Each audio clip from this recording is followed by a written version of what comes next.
Herkesin kaynakları havaya.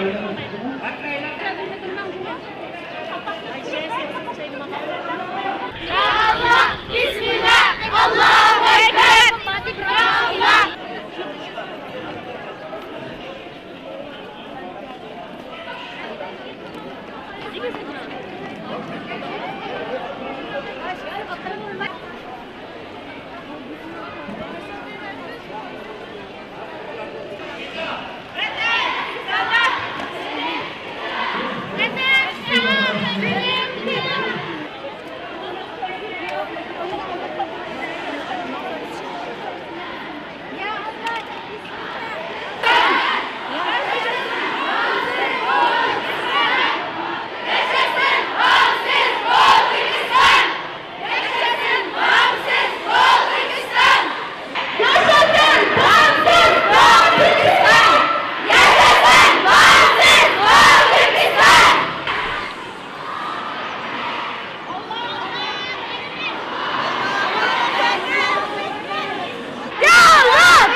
Bir adım bir ses, yani bir kadın bir avaz sloganıyla gerçekleştirdiğimiz bu etkinlikle işgal için idaresinin Doğu Türkistan'daki baskı, zulüm, asimilasyon ve insanlık dışı cinayetlerine uluslararası kamuoyuna bir kez daha gündeme taşımak ve Doğu Türkistan'da kadın olmanın zorluklarına dikkat çekmek istedik. Son 6 aydır Doğu Türkistan'da neler oluyor?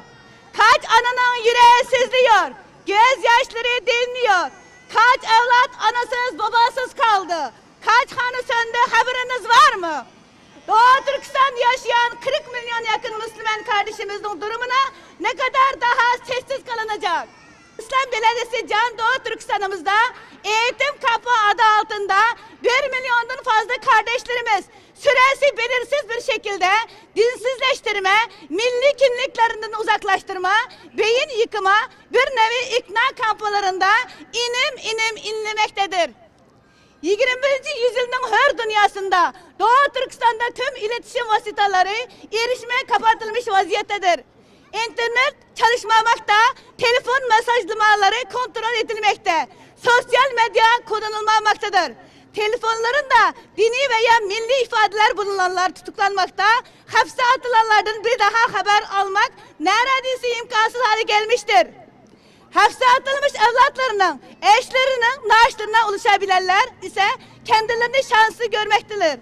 Bu yönüyle Doğu Türkistan'da her dünyada tecrit edilmiş bir nevi açık hapishaneye çevrilmiş durumdadır.